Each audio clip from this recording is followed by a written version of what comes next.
জনাব রহমতুল্লাহ, যে আপনার কাছে আগেই প্রশ্ন ছিল যে ওই লোভী সরকারের এবং অকর্মণ্য সরকারের যিনি বিশেষ মানে একজন মানুষ ছিলেন, তাকে আপনারা আসলে মানে পররাষ্ট্রমন্ত্রী বানালেন এবং অন্যান্য কয়েকজনকেও আপনাদের সরকারের মোটামুটি পার্ট বানালেন কেন?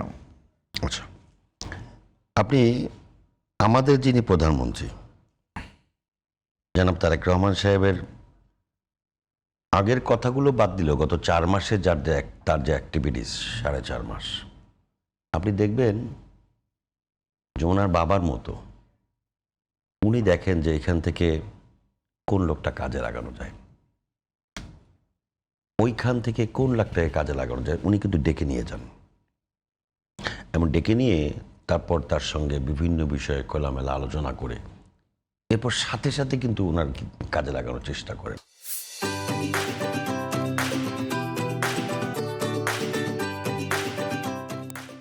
আমার মনে হয় এই দুজন ব্যক্তির বেলায় তারেক রহমান সাহেবের কাছে মনে হয়েছে, যদিও এর মধ্যে একজন কিন্তু সরাসরি তারেক রহমান সাহেবকে আক্রমণ করে কথা বলার লোক আছেন, কিন্তু তারপরেও উনি দেখেছেন তাকে আক্রমণ করেছেন আপনারা বারবার।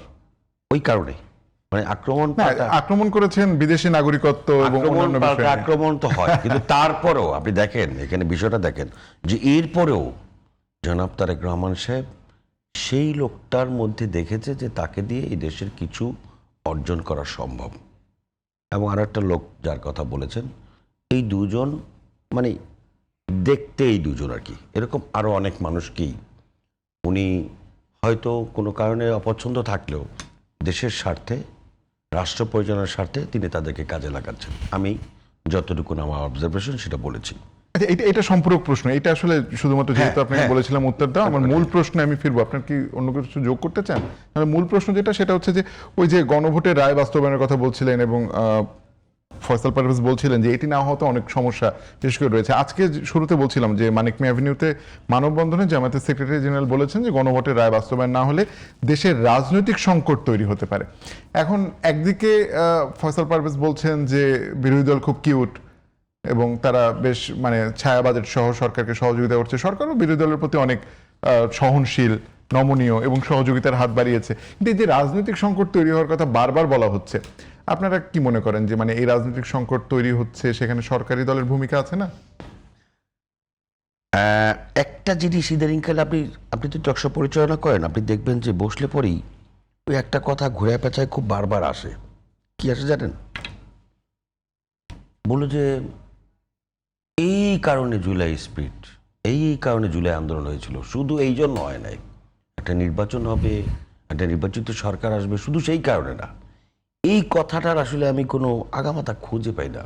জুলাই আন্দোলনটা কি কোনো একটি বিলে বসে তারপরে কোনো চুক্তিবদ্ধ হয়েছিল যে এই আন্দোলন এইভাবে হবে, সফল হওয়ার পরে আমরা এইটা করব, এইটা করব, এইটা করব, এরকম কোনো কিছু লিখিত বা মৌখিক কোনো বক্তব্য আছে কিনা আমি জানি না, কিন্তু অবলীলায় বলে যাচ্ছে, অবলীলায়, যে শুধু এই জন্য হয় নাই। কি জন্য হয়েছে? এই কারণে হয়েছে। এইটা কিন্তু আমি আবারও বলবো একটি মহলের একটা এজেন্ডা ছিল ওই সুযোগটাকে কাজে লাগানোর জন্য।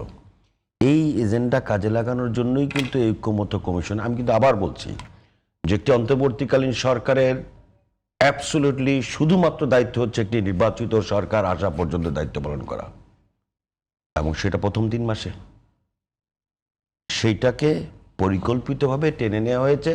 এবং আপনি দেখবেন যে নির্বাচনের কথা বলা হয়েছিল, তখনকার যারা সেকেন্ড বিরোধী দল বা এখনো সেকেন্ড বিরোধী দল বা বিরোধী দল প্রথম,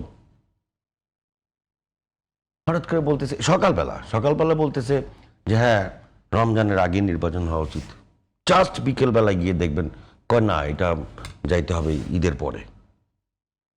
আবার পরের দিন সকালবেলা আবার পরিবর্তন।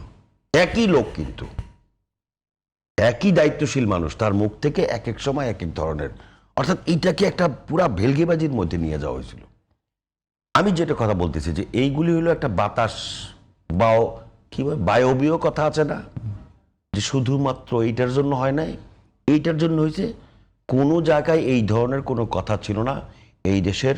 ওই যে বলছেন রিক্সাওয়ালার কথা, বা ওই যে বাড়ির একজন নিরীহ বাবা মা তার সন্তান সহ বের হয়ে আসছে, তার মধ্যে অন্য কোনো স্পিচ ছিল না।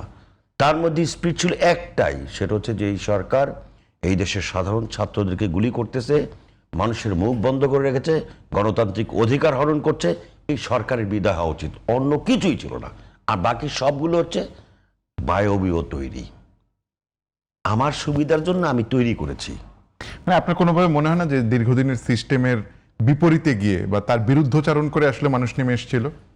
হ্যাঁ, গণ অভ্যুত্থান তো এটা কি বলে?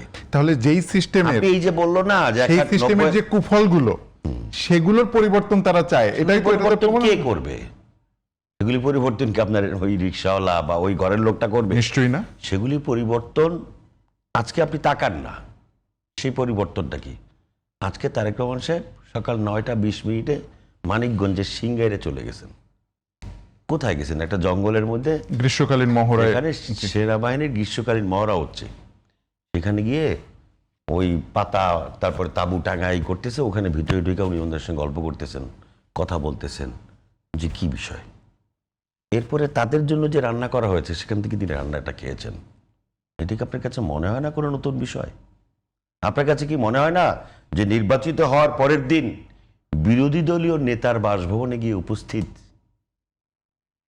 অথচ ওই বিরোধী দলীয় নেতা বলেছিলেন তারেক রহমানের সঙ্গে বের হয়ে নির্বাচনের পরে আবারও দেখা হবে, আমরা একসাথে দেখা করব। দেখাটা করতে গিয়েছেন, নির্বাচিত হয়েছেন, শপথ নেন না সেই প্রধানমন্ত্রী, ইভেন একটা আসনে বিজয়ী হয়েছেন, সেখানে প্রধানমন্ত্রী ছুটে গিয়েছেন।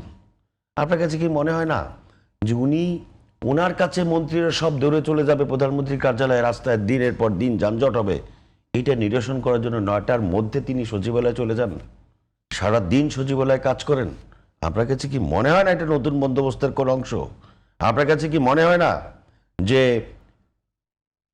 মন্ত্রণালয় থেকে ঘোষণা করা হয়েছে যে এই 3টা বই প্রতিষ্ঠানে সংরক্ষণ করতে হবে, ওনার নজরে পড়ার পরে উনি সাথে সাথে এটা ক্যান্সেল করে দিয়ে একদিনের মধ্যে সেটা ঘোষণা দিয়ে দিলেন যে না, এই নতুন বই সংরক্ষণ চলবে না? আপনার কাছে মনে হয় না যে এই দেশের রাষ্ট্রের নিয়মই ছিল প্রধানমন্ত্রী বা মন্ত্রীরা যাওয়ার আগে তাদের বাবার ছবি, দাদার ছবি, নানার ছবি সব দিয়া সাজানো হবে, তারপরে পিছনে বাপ মার ছবি নিয়ে বসবে? এই তারেক রহমান, খালেদা জিয়া এবং তারেক রহমানের ছবি নিয়ে বসলে এই দেশের মানুষ কি খুব অসন্তুষ্ট হতো? আপনার কাছে কি মনে হয় না এটা নতুন বন্দোবস্তের কোন অংশ? আপনার কাছে মনে হয় না যে প্রধানমন্ত্রী এই পর্যন্ত এই 4.5 মাসে যেগুলো করছেন তার মধ্যে নতুন বন্দোবস্ত? কিন্তু সমস্যাটা কোন জায়গায় জানেন? সমস্যাটা হলো যে এই বন্দোবস্তটা আমাদের দেওয়ার কথা ছিল, আমরা যেভাবে বলবো ওইভাবে। আপনি তো বলছেন ভালো কথা যে সামনে নতুন রাজনৈতিক সংকট দেখা দিতে পারে, এটা রাজনৈতিক বক্তব্য। আপনি দেখেন না এইসব নেতাদের মুখ থেকে যে 17 মাসও এই সরকার যেতে পারবে না, আরো কঠিন। এই যে একটু আগে বললো না যে তাদের থেকেও করুণ পরিণতি হবে, প্রত্যেক দিন বলে বায়তুল মোকাররমে দ্বারা, এবার জাতীয় সংসদের সামনে দেয়া। এগুলি হচ্ছে কি ওই যে আমরা দিন শেষে বলি যে দায়িত্বশীল বিরোধী দল এবং দায়িত্বশীল সরকার, এই দায়িত্বশীল সরকার এবং দায়িত্বশীল বিরোধী দল এই দুটো যদি না হয় তাহলে ফ্যাসিবাদ আবার পুনরুত্থান ঘটবে, ফ্যাসিবাদ ফিরে আসবে। অর্থাৎ বিরোধিতার ক্ষেত্রেও দায়িত্বশীল বিরোধী দলের ভূমিকা পালন করতে হবে, সরকারি দল হিসেবেও দায়িত্বশীল সরকারের ভূমিকা পালন করতে হবে। লক্ষ্য থাকতে হবে ফ্যাসিবাদ যাতে আর কোনোদিন মাথা উঁচু করে দাঁড়াতে না পারে।